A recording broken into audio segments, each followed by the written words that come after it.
For the Apgar family, a trip down memory lane comes with mixed emotions. John Apgar, a retired judge, his wife Bonnie and daughter Mary Ellen fondly recall happy times in the early years, but those times wouldn't last. With me as a baby and as a little girl, it's all happy and light, but I can see in the teenage pictures when anxiety and depression started to sit in. Despite years of counseling, Mary Ellen turned to binge drinking, a habit that forced her to drop out of college. She isolated herself from her sister and parents, who suffered helplessly as they watched their youngest daughter's life spiral out of control. No one wants to admit their child either has mental illness or addiction or both, but it just became more and more clear. So it really affected the whole family. And it was heartbreaking. And then a dreaded phone call from a drunk and bleeding Mary Ellen. I picked up a piece of artwork I had made that had broken pieces of mirror on it, and I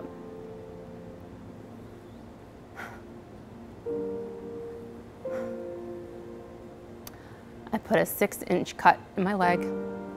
The phone rings at 3 in the morning, you know it's going to be bad news. So that really brought it to a crisis point.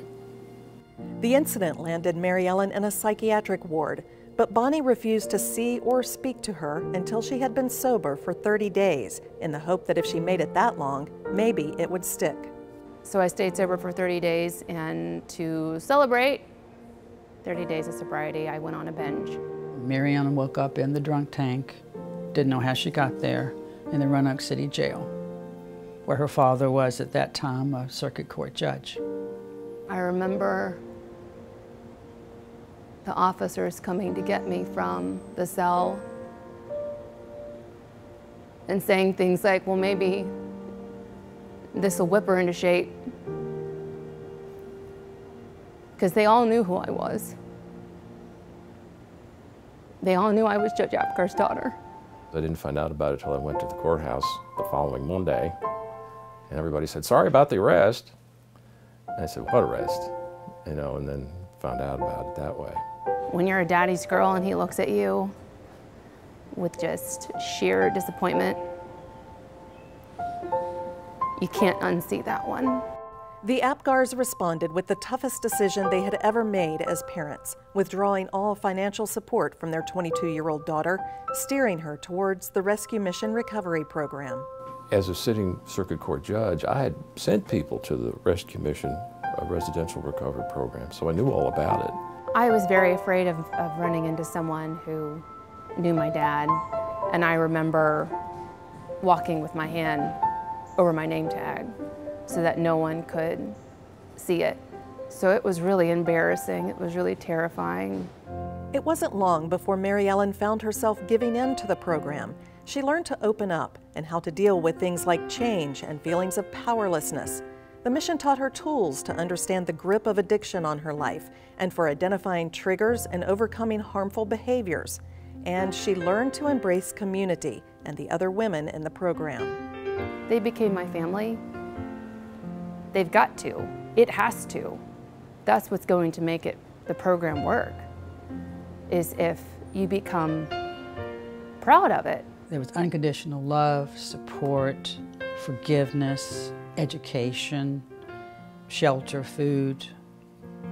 They gave her what she needed, and then she's done the rest. It clearly saved Mary's life, probably saved Bonnie and my life. So it was just an absolute lifesaver, and it made all the difference in the world. I can't imagine what would have been an alternative if it wasn't available. I just can't imagine. Like her parents, Mary Ellen is grateful for her time at the mission. A 2008 recovery graduate, she gives back by volunteering as a family group leader for women currently in the program.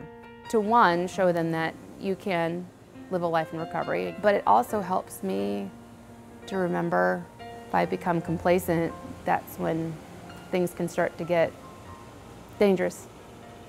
I love working with the women in the program. Meanwhile, Mary Ellen has obtained bachelor's and master's degrees from Hollins University, where she works as director of the Horizons program for non-traditional students. But there is no role she holds more dear than her role as wife and mother. I have a beautiful life now. I have a husband, and I have a 19-month-old baby boy, and I have a wonderful relationship with my parents and with my sister. No one's more surprised than me that this is how things turned out.